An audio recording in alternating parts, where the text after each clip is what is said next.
حضرت عبداللہ بن مبارک رحمۃ اللہ تعالیٰ علیہ فرماتے ہیں لالچ کے رشتے ہیں دنیا کے، لالچ کے۔ آپ کے انتقال کا وقت آیا تو اماں بڑا رو رہی تھی۔ عبداللہ بن مبارک رحمۃ اللہ علیہ اپنی اماں سے کہنے لگے، اماں تو کیوں روتی ہے، تیرے تو اور بھی بیٹے ہیں، تو کو میرے بعد لوارث تو نہیں ہو جائے گی، آخری وقت ہے، نزع کا عالم، اماں تو کیوں روتی ہے، اور بھی بیٹے ہیں؟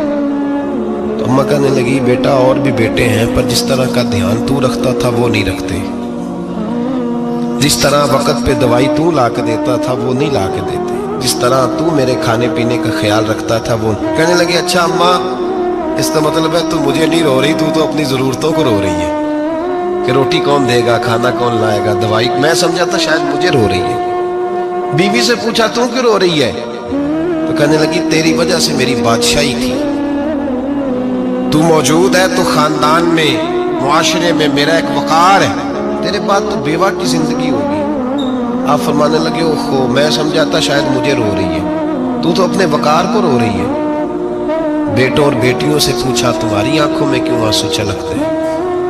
کہنے لگے، ابا، جس پیار سے باپ شادی کرتا ہے دوسرا کوئی نہیں کر سکتا، اور جس محبت سے باپ لا کے کما کے دیتا ہے دوسرا کوئی نہیں دے سکتا۔ فرمانے لگے، اوہو، میں سمجھا تھا مجھے رو رہے ہو، تم تو شادیوں کو رو رہے، میرے ساتھ تو تعلق ہی نہیں۔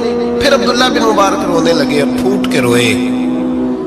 کسی نے کہا، آپ کیوں روتے ہیں؟ فرمایا، آج سمجھ آئی ہے، میرے ساتھ اگر بے لوث رشتہ ہے تو یا خدا کا ہے یا محمد مصطفیٰ کا ہے صلی اللہ علیہ وسلم۔ آج سمجھ آئی ہے، وہ میں نے جن کے ساتھ تعلق مضبوط کیا ہی نہیں، کبھی فجر چھوڑی، کبھی زور چھوڑی، کبھی ایک رہ گیا، کبھی وہ رہ گیا، کبھی داڑھی کا پروگرام بنا، کبھی رہ گیا، جن کے ساتھ میں کمزور تھا وہ میرے ساتھ مضبوط تھے، اور جن کے ساتھ میں مضبوط تھا ان کا میرے ساتھ کیا حال تھا۔ یہ کمزوری ہے رشتوں میں، وفا نہیں۔ ہمیں تو بھائی کام پیارا ہے، چم نہیں۔